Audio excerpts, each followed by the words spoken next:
آئزل میری پوتی ہے، یہ 3 برس کی ہے اور یہ سارا دن شرارتیں اور باتیں کرتی رہتی ہے۔ ہم نے اسے اسکول داخل کرا دیا ہے۔ یہ اسکول سے سیدھی میرے پاس آتی ہے۔ میں نے اپنی دراز میں چاکلیٹ رکھے ہوئے ہیں، یہ اس دراز پر حملہ کرتی ہے، چاکلیٹ کھاتی ہے، بیڈ پر بیٹھ کر ٹانگیں ہلاتی ہے اور پھر اسکول کی ساری باتیں بتاتی ہے، اور آخر میں اس کی فرمائش ہوتی ہے کہ میں اس کا ہاتھ پکڑ کر اوپر اس کے والدین کے کمرے میں چھوڑ کر آؤں۔ یہ روز کا معمول ہے، بس جمعہ کے دن تھوڑی سی تبدیلی آتی ہے۔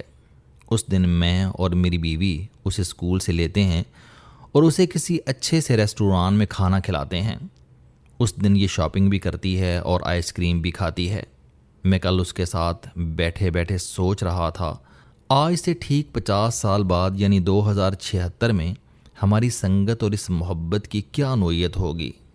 مجھے محسوس ہوا کہ محبت اور سنگت کا یہ سارا کھیل اس وقت تک بکھر چکا ہوگا۔ میں اور میری بیوی دونوں قبروں میں لیٹے ہوں گے اور ہماری ہڈیوں کا بھی حساب ہو چکا ہوگا۔ آئزل کی عمر اس وقت 53 سال ہوگی۔ اس کے اپنے بچے جوان ہو چکے ہوں گے اور شاید ان میں سے کسی کی شادی بھی ہو چکی ہوگی، اور وہ میرے وجود سے بھی واقف نہیں ہوں گے۔ آئزل بھی اپنے بچپن کو بھول چکی ہوگی۔ اسے یہ اسکول، یہ چاکلیٹ اور دادا کے ساتھ گپ شپ کچھ یاد نہیں ہوگا۔ زندگی کے دکھ اور پریشانیاں ان یادوں کی جگہ لے چکے ہوں گے۔ اس کے والدین 80 سال کے ہوں گے اور وہ بیمار، لاغر اور زندگی سے بیزار ہوں گے۔ یہ اگر ان کے قریب ہوئی تو یہ دن میں ایک آدھ بار ان سے رابطہ کر کے حال احوال پوچھ لے گی، ورنہ دوسری صورت میں یہ بیچارے اسے یاد کر کے روتے رہیں گے۔ 2076 تک یہ اسکول، اس کی ٹیچرز، سلیبس، شہر کا نقشہ، یہ گیمز، یہ پارکس، یہ ریسٹوران، چاکلیٹ کے یہ فلیورز اور زندگی کے یہ سارے رنگ ڈھنگ ختم ہو چکے ہوں گے۔ یہ گھر جسے بنانے میں میری پوری زندگی لگ گئی، یہ تقسیم در تقسیم ہو کر ختم ہو چکا ہوگا، اور نئے مالکان نے اسے گرا کر اس کی جگہ نئی بلڈنگ بنا لی ہوگی، اور اسے گراتے ہوئے نئے مالکان نے ایک لمحہ کے لیے بھی یہ نہیں سوچا ہوگا کہ اس میں ایک دادا اور اس کی 3 سال کی پوتی کی محبت نے پرورش پائی تھی۔ اس کے ایک کمرے کی بیڈ سائیڈ کے دراز میں چاکلیٹ پڑے ہوئے تھے۔ 3 سال کی بچی آہستہ آہستہ چپکے چپکے سیڑھیاں اتر کر آتی تھی۔ دادا جھوٹی موٹی دوسری طرف منہ کر کے اس کے قدم گنتا رہتا تھا، اور پھر وہ شیشے کا دروازہ بجاتی تھی، کہہ کے لگاتی تھی اور اپنی توتری زبان میں کہتی تھی، میں آ گئی، میں آ گئی۔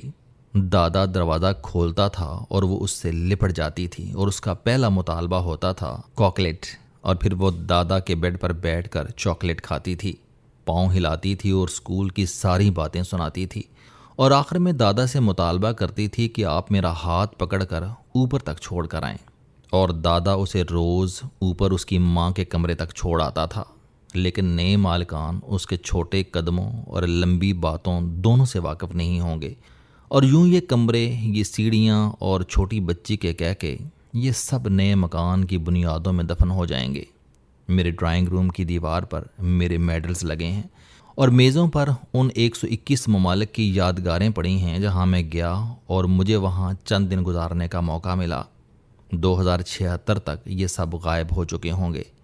میرے بیٹوں نے انہیں ڈبوں میں بند کر کے اسٹور روم میں رکھ دیا ہوگا، اور یہ انہیں بھول چکے ہوں گے، یا پھر یہ شفٹ کے دوران گم ہو چکے ہوں گے، اور کسی کو یاد بھی نہیں ہوگا کسی نے ان میڈلز کے لیے اپنی پوری زندگی خرچ کر دی تھی، اور اس نے ان کے فریمز کے لیے بھی 10 دکانوں کا چکر لگایا ہوگا۔ میری لائبریری اور میری کتابوں کو بکے اور بکھرے ہوئے دہائیاں ہو چکی ہوں گی۔ میری گاڑی کس کباڑ خانے میں ہوگی، اور میرا مری کا گھر کس کے پاس ہوگا، یا پھر یہ ہوگا بھی یا نہیں، کوئی نہیں جانتا۔ میرے خواب، میرا خیال اور میرے منصوبے بھی کہاں ہوں گے؟ میرے دوست بھی کہاں ہوں گے؟ کیا ان میں سے ایک بھی زندہ ہوگا؟ میرے بہن بھائی کہاں ہوں گے؟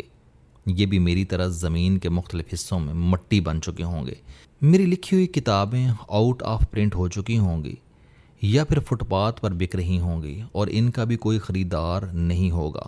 اور وہ کتابیں جو ابھی تک ڈائریوں میں درج یا ذہن میں پروان چڑھ رہی ہیں، یہ جنہیں میں لکھ لکھ کر سائڈ پر رکھتا چلا جا رہا ہوں وہ کہاں ہوں گی؟ ان کے مسودے ردی میں بک چکے ہوں گے، یا میرے بچوں کے سٹور رومز میں پڑے پڑے گل چکے ہوں گے، یا آئزل اور اس کے بہن بھائی انہیں کسی کوڑے دان میں پھینک چکے ہوں گے اور یہ وقت کے ہاتھوں نابود ہو چکے ہوں گے۔ میری قبر 2076 میں ویران اور اداس ہو چکی ہوگی، اس پر کوئی نہیں آتا ہوگا، نہ کوئی فاتحہ خان اور نہ کوئی گلبان۔ یہ ویران قبروں کے جنگل میں بس ایک بے نام قبر ہوگی۔ تاہم میں آئزل کے فیملی ٹری میں ضرور ہوں گا۔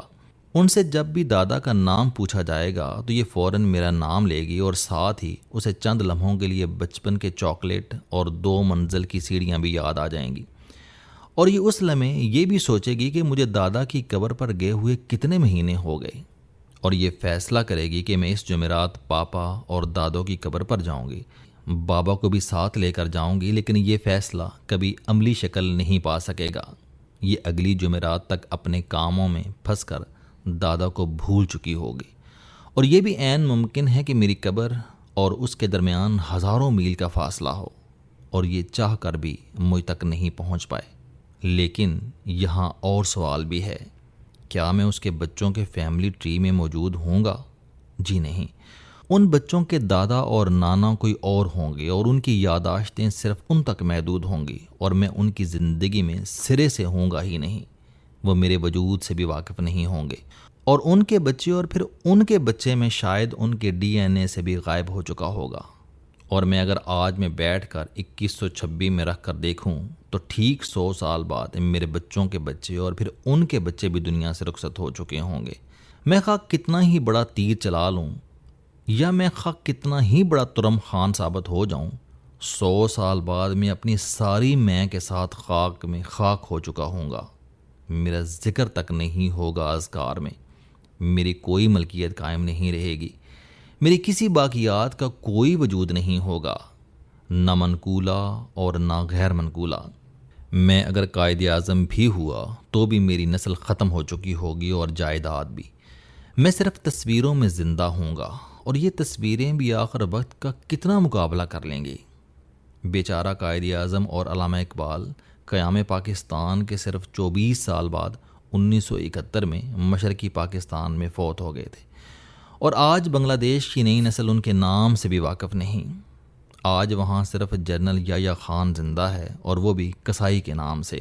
آئزل کے ساتھ بیٹھ کر اس کے اسکول کی روداد سنتے ہوئے میں کل سوچ رہا تھا 2076 میں جب میں، میرے دوست، میرے بہن بھائی اور میرا سب کچھ ختم ہو جائے گا، جب سجن نہیں رہیں گے تو پھر دل دکھانے، کونی مارنے، بے عزتی کرنے اور میرے جذبات کو اپنے غرور کے پاؤں میں کچلنے والے کہاں ہوں گے؟